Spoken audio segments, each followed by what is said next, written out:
বর্ষা এলে হুড়মুড়িয়ে ভেঙে পড়ে বাঁশের সেতু। যোগাযোগ বিচ্ছিন্ন হয়ে পড়ে মালদার কালিয়াচক 2 নম্বর ব্লকের দক্ষিণ চণ্ডীপুর গ্রামের মানুষদের। বর্ষা এলেই চিন্তায় মাথায় হাত পড়ে এই এলাকার মানুষের। হাসপাতাল সহ নানান কাজের জন্য সাঁকো দিয়ে নিত্য যাতায়াতের প্রায় 3000 গ্রামবাসী। এই সেতু ভেঙে পড়ায় সংশ্লিষ্ট গ্রাম পঞ্চায়েত থেকে নৌকা ব্যবস্থা করা হয়েছে।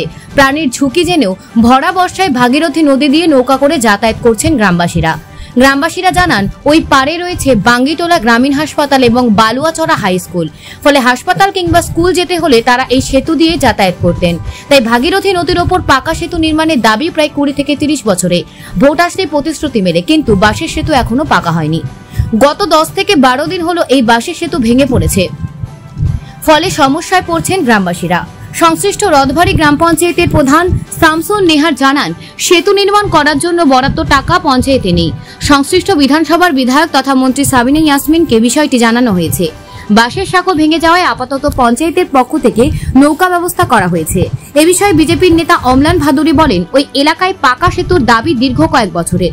তৃণমূলের নেতা মন্ত্রীরা আছেন, এরা জনসাধারণের কোনো কাজ করেন না। ভোটের সময় প্রতিশ্রুতি দেওয়া হয়, কিন্তু ভোট শেষ হলে আর কাজ হয় না।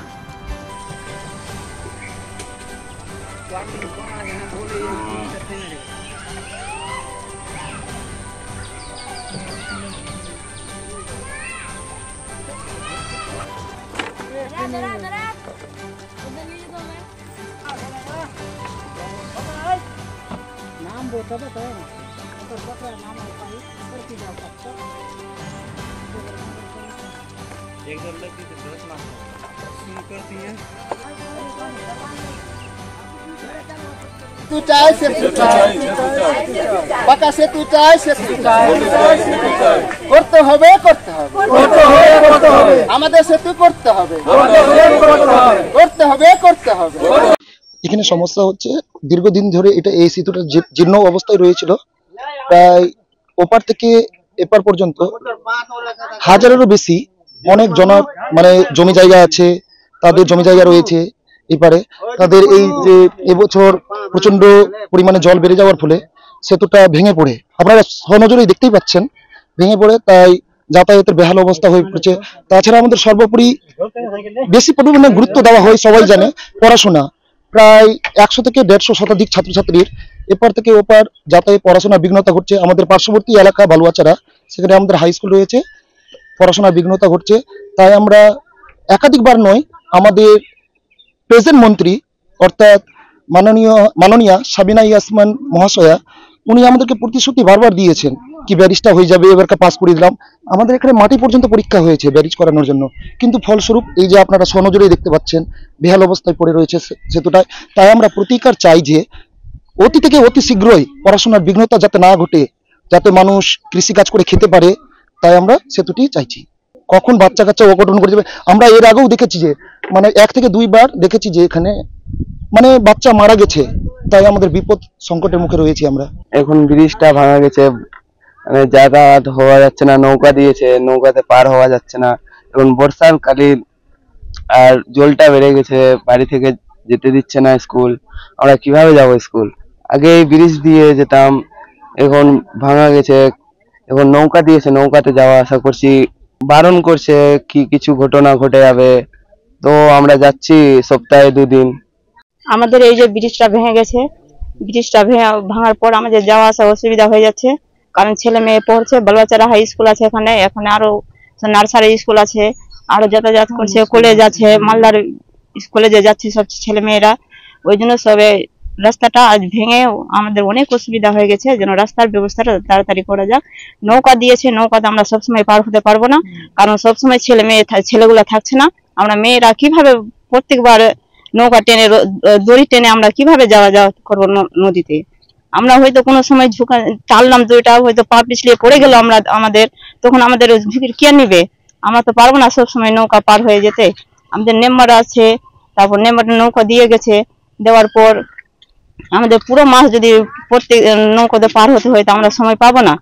কোনো সময় হয়তো আমাদের তাড়াহুড়া আছে, দেখছি যে নৌকা তো মাঝি নাই, আমরা কিভাবে পার হয়ে যাব তাড়াতাড়ি করে? কেউ অসুস্থ হলে আমরা কিভাবে পার হয়ে যাব? যেখানে আমরা 5 মিনিটের রাস্তা, আমরা অন্য ঘুরে যেতে গেলে আমার 2 ঘন্টা 3 ঘন্টা লাগবে। নৌকাতে ছেলে মেয়েকে আমরা নৌকা দিয়ে পাঠাচ্ছি, সময়ে আধ ঘন্টা রাস্তা আমরা আগে পাঠাতে হচ্ছে, আমাদের 25 বছর হয়ে গেল আমাদের। এটা দক্ষিণ চণ্ডীপুর। সমস্যা, ব্রিজে পার হতে পারছি না। এই ব্রিজ ভেঙে পাটা ভাঙা গেছিল আমার, অপারেশন করে এখন ব্রিজের জন্য নৌকাতে যাচ্ছি খুব কষ্ট করে।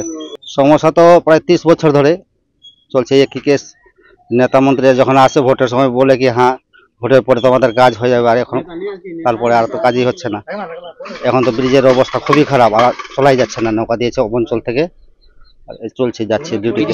দেখো, সেতুটা তো অনেকদিন থেকেই হয়েছে। আমরা আমাদের লোকাল মন্ত্রীকে জানিয়েছি, সাবিনা ইয়াসমিনদিকে। উনি এসে ইঞ্জিনিয়ার পাঠিয়ে মাটি টেস্ট করেছে। তো এখন আমরা আপাতত নৌকার ব্যবস্থা করেছি, এখন ওইরকম আছে, আর জানানো হয়েছে ব্যবস্থা নেবে। আর এটা তো মানে বড় স্কিম, এটা তো পঞ্চায়েত থেকে হবে না, তো ওই জন্য জানানো হয়েছে ব্যবস্থাটা উনি নেবেন। দেখি কতদিন রাখতে পারি, চেষ্টা করব যে তাড়াতাড়ি ব্যবস্থাটা করে দেওয়ার জন্য মানুষ স্বাভাবিকভাবে চলাচলটা করতে পারে। আপাতত নৌকাতে যাতায়াত করবে, আমরা চেষ্টা করছি তাড়াতাড়ি যেন ব্যবস্থাটা হয়ে যায়। তৃণমূলের মন্ত্রীরা আছে, এরা কোনো জনসাধারণের কাজ করে না। ভোটের সময় প্রতিশ্রুতি দেয়, কিন্তু তারপরেও কোনো কাজ হয় না। বারে বারে ভোটের সময় বলেছিল এখানে পাকা সেতু হবে, কিন্তু তারপরেও দেখা গেল 30 বছর ধরে বাসের সেতু মানুষ প্রাণ হাতে করে পারাপার করছে। তাতেও সেখানে গভর্নমেন্টের মন্ত্রী আছে, তৃণমূলের মন্ত্রী আছে, কিন্তু তার কোনো হেলদোল নেই। তারা জনসাধারণের কোনো কাজ করে না। তৃণমূল সরকারের এটাই স্বরূপ। পাথর ছাড়াই প্রতিকার সম্ভব। মালদার প্রাচীনতম ভৃগু বংশ জ্যোতিষী পণ্ডিত এস শাস্ত্রী।